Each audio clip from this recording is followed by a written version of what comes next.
Salut tout le monde, c'est Elisabeth de la chaîne Hello French. Aujourd'hui, je vous propose de pratiquer votre français avec 15 fun facts, 15 faits amusants, surprenants sur la France. Et restez bien jusqu'au bout de cette vidéo parce qu'on va également voir deux fun facts qui circulent beaucoup en France, qui sont assez connus, mais qui sont en réalité complètement faux. Ce sont en réalité des légendes urbaines auxquelles pas mal de Français croient. Grâce à cette vidéo, on va apprendre pas mal de vocabulaire sur des sujets variés. Comme d'habitude, vous avez accès gratuitement à une fiche de vocabulaire et à la transcription. Il vous suffit de vous inscrire gratuitement sur mon site. Je vous mets toutes les infos en description. Et bien sûr, si vous voulez booster, si vous voulez donner un coup d'accélérateur à votre niveau de français, je vous invite également à aller voir sur mon site les différents cours que j'ai créés spécialement pour vous. Et vous avez d'ailleurs 7 jours offerts sur mon cours phare 360 French Immersion. Je vous mets également toutes les infos en description. Comme ça vous permet de le tester, de voir si mes méthodes d'apprentissage peuvent vous correspondre. Premier fait insolite sur la France, eh bien, c'est le pays qui a le plus de fuseaux horaires différents. Comment est-ce possible ? Eh bien, parce qu'en fait, la France n'est pas seulement située en Europe, ce n'est pas seulement l'Hexagone. Il y a la Guadeloupe, la Martinique, la Guyane, la Réunion, Mayotte, la Nouvelle-Calédonie ou encore la Polynésie française. Et c'est donc grâce à ces territoires d'outre-mer que la France couvre plus de fuseaux horaires que n'importe quel autre pays.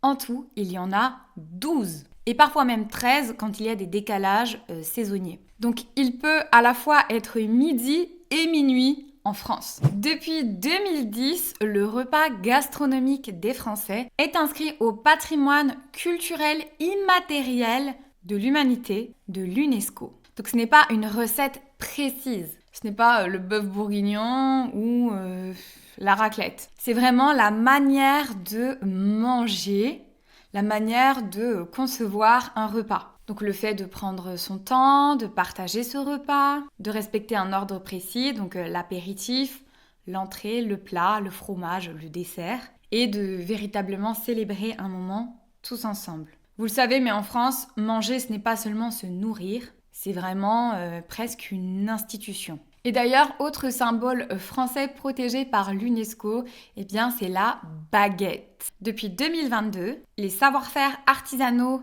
et la culture de la baguette de pain sont aussi inscrits au patrimoine culturel immatériel de l'humanité. Et d'ailleurs, je ne sais pas comment s'appelle une baguette dans votre langue, mais en Belgique, on peut aussi appeler ça un pain français. Troisième fait insolite sur la France, il concerne également la nourriture et plus précisément le fromage. Il existe plus de 1200 variétés de fromage en France qui sont recensées par le Centre national interprofessionnel de l'économie laitière. Et d'ailleurs, si vous croisez des Français à l'étranger qui n'ont pas mis un pied en France depuis assez longtemps, eh bien c'est très souvent ce qui leur manque, le fromage et cette variété de fromage. Fait insolite suivant, eh bien en France, on peut épouser une personne décédée. Donc une personne qui n'est plus vivante, qui est morte. Oui, vous avez bien entendu, mais bon, évidemment, c'est dans des cas très spécifique et il faut l'accord du président de la République. On parle de mariage posthume, donc après le décès. Il faut des raisons graves, très importantes et il faut également vraiment prouver que la personne avait l'intention de se marier avec vous. Donc évidemment, vous ne pouvez pas vous réveiller un matin et demander à épouser Victor Hugo, par exemple. Dans un village français, les ovnis n'ont pas le droit d'atterrir. Donc, les ovnis, ce sont les soucoupes volantes. Et c'est à Châteauneuf-du-Pape, dans le sud de la France. En 1954, le maire a déposé un arrêté préfectoral. Donc c'est une loi, mais qui ne concerne que la commune, que cette ville, qui interdit l'atterrissage de soucoupes volantes et de cigares volants. Donc c'était une période où il y avait beaucoup de rumeurs sur les extraterrestres et le maire a déposé cet arrêté. Donc pas de problème, les extraterrestres peuvent visiter la France entière, mais ils ne peuvent pas laisser leur soucoupe volante à Châteauneuf-du-Pape. Et c'est probablement l'un des arrêtés municipaux les plus drôles et absurdes de France. Et surtout, c'est assez absurde de ne pas l'avoir supprimé depuis le temps. L'armée française compte encore des pigeons voyageurs. Donc, les pigeons voyageurs, ce sont des pigeons qui transportent des messages. Et d'ailleurs, la France possède le dernier colombier militaire d'Europe. Et il est situé au Mont Valérien, à proximité de Paris. Il y compte près de 200 pigeons voyageurs. Donc un colombier, c'est un endroit où on garde les pigeons. Historiquement, les pigeons voyageurs étaient utilisés pour transmettre des messages, plus spécialement durant la guerre. Et aujourd'hui, si la France a conservé ce colombier, c'est surtout une tradition et un patrimoine vivant. Mais effectivement, dans un monde de satellites, de drones et d'intelligence artificielle, ça peut paraître un peu insolite. Le fait suivant, vous êtes peut-être déjà au courant, mais la France est le pays le plus touristique au monde. C'est la première destination pour les touristes. Et d'ailleurs, en 2025, elle a accueilli plus de 102 millions de touristes internationaux. Donc c'est plus que la population de l'Allemagne. La France est le pays au monde avec le plus grand nombre de ronds-points. Si vous avez mis un pied en France, vous l'avez très certainement remarqué, il y a des ronds-points partout. La France occupe la première place mondiale avec près de 43 000 carrefours giratoires. Donc c'est un autre mot pour parler des ronds-points. Donc un rond-point ou un carrefour giratoire, si il n'y en a pas dans votre pays, c'est une intersection ronde où les voitures tournent autour d'un îlot central et donc elles peuvent sortir vers différentes routes. Le plus ancien cinéma au monde, toujours en activité, est situé en France et plus précisément à La Ciotat, donc en Provence, dans le sud de la France. Et d'ailleurs, La Ciotat a une relation particulière avec le cinéma. Elle est parfois appelée le berceau du cinéma. Les frères Lumière y ont tourné plusieurs de leurs films.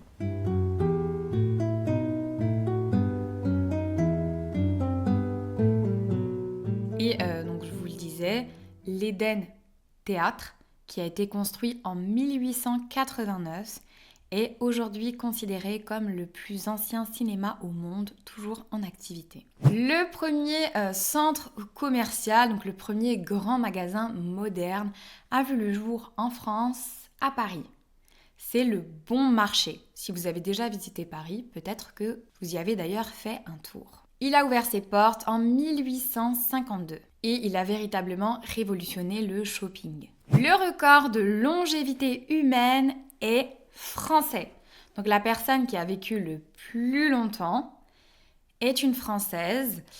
Elle s'appelle Jeanne Calment et elle a vécu 122 ans et 164 jours. Elle est née à Arles le 21 février 1875 et elle y est décédée le 4 août 1997. Donc c'est encore aujourd'hui le record de longévité humaine vérifié, bien sûr. Donc ça veut dire qu'elle a connu le 19e siècle, presque l'entièreté du 20e siècle, les 2 guerres mondiales, l'arrivée de la voiture, de la télévision. Et petite anecdote, elle a même rencontré Vincent Van Gogh.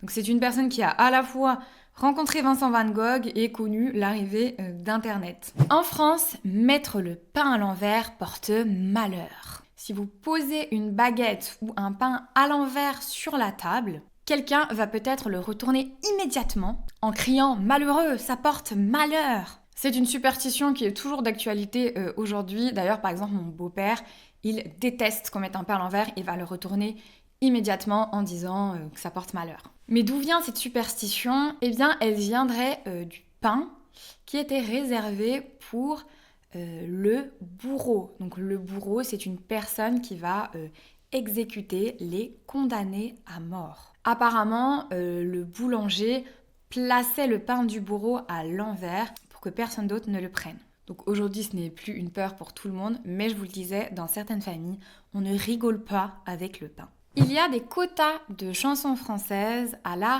radio. Eh bien, qu'est-ce que ça veut dire exactement? Eh bien, que les radios françaises ont l'obligation de passer un pourcentage de chansons en français durant les heures de grande écoute. Donc, ça peut varier en fonction de la nature des radios, mais c'est à peu près 40%. Donc la raison officielle, c'est de promouvoir la chanson d'expression française et de protéger une certaine diversité culturelle face à la domination de la musique anglophone. 14e fait insolite, eh bien ce sont les 13 desserts à Noël. Après un énorme repas de 7, apparemment un seul dessert, ce n'est pas suffisant pour certains Français, il en faut 13. Alors attention, ce fait, il n'est pas valable pour toute la France, mais uniquement pour la Provence. Donc cette tradition, elle concerne uniquement le sud-est de la France. Cette tradition, elle veut qu'après le dîner, donc le repas du soir du 24 décembre, en référence à Jésus et aux 12 apôtres lors de la Cène. Il y a certains desserts qu'on retrouve systématiquement et d'autres qui peuvent un peu varier, mais généralement, on retrouve des fruits secs, du nougat, des dattes, des fruits confits ou encore la fameuse pompe à l'huile qui est très spécifique au sud de la France. C'est comme une brioche à l'huile. Dernier fait insolite, avant de passer au bonus, c'est le syndrome de Paris qui existe bel et bien. Je ne sais pas si vous avez déjà entendu parler de ça. C'est un véritable trouble psychologique transitoire que peuvent ressentir certains touristes qui visitent la capitale française. Cette affection, elle toucherait plus particulièrement les touristes japonais, qui en réalité seraient désemparés, qui seraient choqués par la différence de taille qu'il existe entre l'image qu'ils s'étaient fait de Paris et la réalité. Qu'ils avaient une vision idéalisée de la ville, comme du Montparnasse dans les années folles ou d'Amélie Poulain. Et quand ils seraient face à la réalité, ils seraient totalement déstabilisés, désillusionnés, et ça provoquerait de vrais troubles, des véritables symptômes psychiatriques, tels que des états délirants, des hallucinations, des sentiments de persécution, de l'anxiété, de la tachycardie, encore des étourdissements, des sueurs froides, etc. Et donc il y a véritablement des personnes qui ont été diagnostiquées, et c'est pour ça que c'est devenu le syndrome de Paris. Passons maintenant aux deux bonus. Le premier faux fun fact qui circule sur la France, c'est que ça serait inscrit dans la loi qu'on n'a pas le droit d'appeler, donc de nommer, de prénommer, un cochon Napoléon.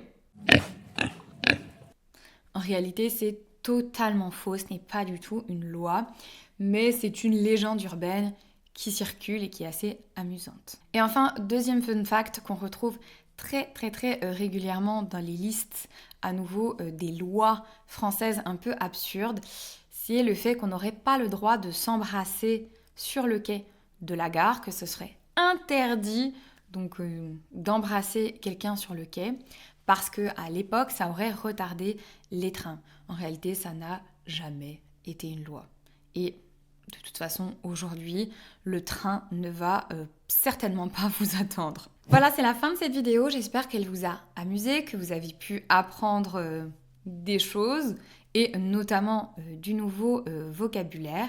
N'hésitez pas à me dire en commentaire quel fait insolite vous a le plus surpris. Et si vous voulez continuer à progresser en français, n'oubliez pas de vous abonner et bien sûr, mettez un j'aime à cette vidéo. Je vous dis à très vite.